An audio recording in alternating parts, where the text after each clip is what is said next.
profiter du Sony A7 III que j'ai pu tester lors de la STL, donc semaine de l'innovation du transport et logistique pour l'entreprise pour laquelle je travaille.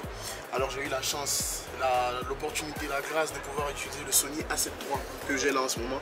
Donc là je filme en 4K avec un Sigma 30 mm ouverture 1.4 pour vous montrer un peu quelques images de ce que ça donne, la qualité. J'ai pas de micro, donc là je suis dans un endroit où il y a un peu moins de bruit, j'ai pas de micro, c'est le son directement de l'appareil photo. Vous pouvez voir ce que ça donne avec cet appareil là. Et si vous voulez l'acheter, les liens sont dans la description bien évidemment. Donc voilà, je vous donne un peu de mes nouvelles et je vous montre un peu ce que ça donne avec le Sony A7 III. Quand même je l'ai loué pendant 2-3 jours. Il fallait que j'en profite pour faire quelques petites vidéos, quelques petits plans sympas pour que vous voyez la différence. Je vous mettrai aussi des vidéos, des images en slow motion. Ah là là, c'est tellement beau. Donc voilà. Allez, à tout de suite et puis regardez la vidéo, puis ben, on se fait un petit débrief à la fin tranquillement. Voilà, c'est parti. C'est parti, c'est parti. Comme vous pouvez le voir, ce Sony est très performant, il coûte assez cher, mais je ne vais pas revenir sur toutes les spécificités de l'appareil, sur comment est-ce qu'il est puissant, parce que si vous aimez la vidéo, si vous êtes intéressé à la vidéo, vous devez connaître le Sony A7 III, on en parle tellement en comparaison au Canon 1DX, etc. Voilà. Donc c'est vraiment pour vous montrer ce que ça peut donner avec un appareil photo. Moi je dirais, des professionnels l'utilisent, même s'il y a des choses qui ne sont pas tellement professionnelles dans cet appareil, mais c'est plus dans du détail. Donc on va pas entrer dans le détail, sinon ça risque d'être compliqué, surtout si vous débutez. Mais essayez juste de le louer juste pour un jour. Je pense que vous pouvez l'avoir sur le site Pixlock. Je vous mets le lien en description. Juste pour un jour. Vous êtes livré le lendemain, vous le ramenez après. Vous pouvez l'avoir pour 40 € la journée, l'objectif à 20 €. Donc maximum 70 € pour un jour. Vous le testez au max pendant un jour et vous voyez ce qu'il peut donner. Donc voilà, je vous encourage vraiment à faire le pas. La lentille, l'objectif parfait, full frame. Je le tiens juste à la main là, j'ai pas de trépied, je le tiens à la main comme ça. La stabilisation, franchement ça va. Donc voilà, c'est un peu ce que j'avais à dire sur le Sony A7 III. Je tiens à dire, à souligner et à préciser que c'est sans color grading que je fais cette vidéo. Donc c'est la vidéo telle qu'elle sort de l'appareil. Donc il n'y a pas de retouche, il n'y a rien, j'ai rien touché là. J'ai pas fait de color grading, rien du tout. Regardez la qualité de l'image. Franchement, à ouverture 1.4 en plus, je pense que le focus se fait de manière automatique de toutes les façons. Le seul inconvénient de cet appareil, en fait, c'est qu'il n'a pas d'écran inclinable. Donc, je ne sais pas si je suis en focus. Bon, là, j'ai un miroir derrière, donc ça me permet de voir que je suis en focus derrière. Donc, je sais que si je le tiens comme ça, en fait, en regardant droit dans l'objectif, il y a le focus qui se fait. Mais en soi, est-ce vraiment un problème? Ça dépend de ce que vous voulez faire avec vos vidéos. Mais je pense que pour les prochains appareils, déjà avec le A6400, ils ont mis un écran orientable vers le haut. Je pense que pour le A7 IV par exemple, ou le A7S III qui va sortir bientôt, ils feront cet effort-là de mettre un écran orientable sur le côté pour se voir. Mais ça force quand même à plus de créativité parce qu'on est obligé de regarder, plus de concentration, on est obligé de regarder dans l'objectif pour parler vraiment directement à son audience. Donc pour moi, c'est un gros point. Qualité d'image parfaite, rien à dire. Allez, à plus.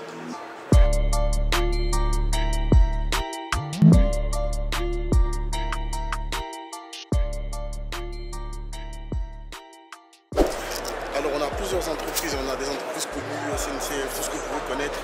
Il n'y a pas Amazon au stand je crois, mais ils font partie des jurys qui attribuent les prix logistiques de cette année.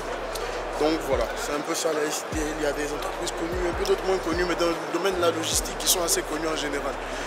Donc si vous vous intéressez à la logistique sous toutes ses formes, au niveau des logiciels et tout, ce serait une bonne idée de venir à la STL l'an prochain. Donc c'est une invitation personnelle et puis voilà. Il y a beaucoup de professionnels, donc ce qui nous permet de voir assez de monde et qui donne une bonne idée concernant la STL. Voilà, voilà. Vu que mon cadrage n'est pas forcément parfait parce que je fais ça un peu rapidement, j'essaie d'avoir quelques images.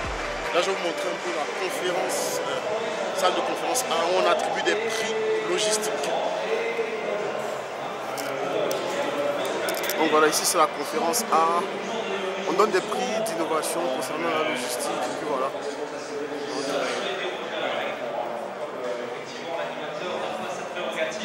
Eh bien, un petit mot du coup sur le gagnant, allons-y. Vous allez être le représentant officiel de ce gagnant. Un petit mot pour le gagnant pour dire qu'effectivement. Donc voilà, en général, il y a de très beaux stands.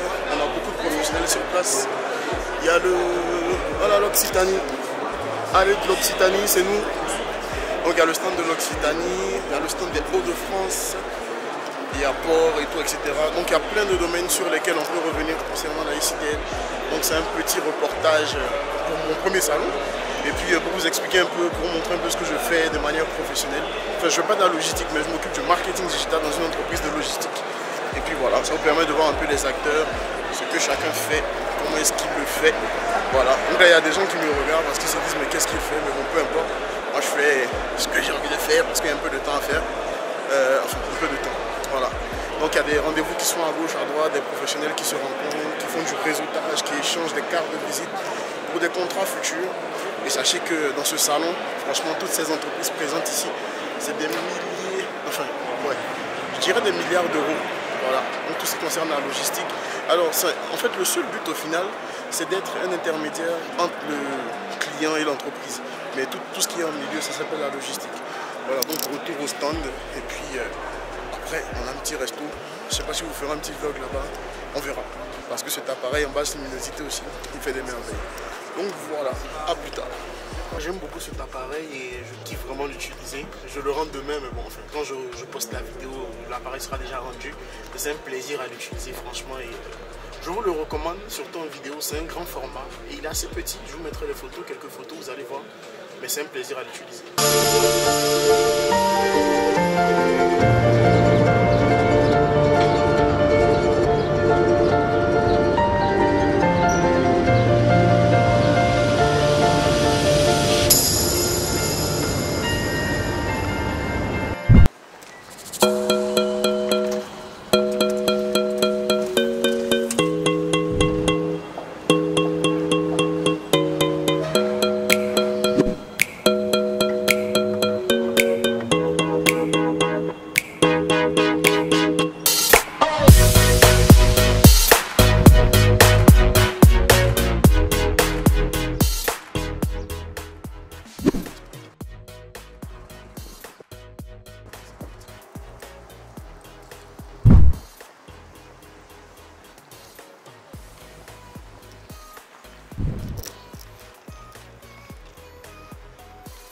Donc, on a la grande marche tout au fond avec quelques travaux. Pour ceux qui connaissent la Défense, vous connaissez déjà ces grands bâtiments. Et j'ai essayé de vous prendre un plan où est-ce qu'on voit la tour Eiffel tout au fond. Donc, comme je vous disais, on fait du travail à l'esplanade de la Défense. Je vais vous montrer tout à l'heure. Bon, là, comme je vous ai dit, c'est un vlog, c'est un premier test de vlog pour moi. Un vrai vlog, quoi, où c'est filmé par moi-même et tout seul, comme un grand. Donc voilà. Donc il fait encore, il est 8 h du matin. Il n'y a pas trop de monde aujourd'hui, je sais pas pourquoi. Enfin, peut-être les gens sont arrivés plus tôt, vont arriver plus tard. Mais généralement, quand tu arrives à 8 h, 8h10, t'as pas beaucoup de monde. Donc voilà. Là, je filme avec le 24-70 2.8. Vous voyez ce que ça donne. Et puis bon, voilà. C'est un très bel objectif. Et puis voilà. C'est toujours bizarre de faire ça. Et donc tout au bout, on a l'Arc de Triomphe. Et sur la droite, on a aussi la Tour Eiffel. Donc il y a toujours des gens qui vont me regarder bizarrement et se disent qu'est-ce qu'il fait. Il y a des espaces verts là. Franchement, c'est bien. Et derrière moi, il y a la grande arche. Je ne sais pas si vous voyez derrière. Et voilà. Donc je me dirige vers l'esplanade de la Défense. Et quand j'y serai, je vous montrerai quand je vais badger. Et puis après, ça sera fini pour moi. Voilà. Donc je vous ai fait deux parties dans ce vlog. La partie sur la cités hier et la partie sur comment je me rends au travail. C'est un test à faire. Et puis voilà. Allez, à tout de suite.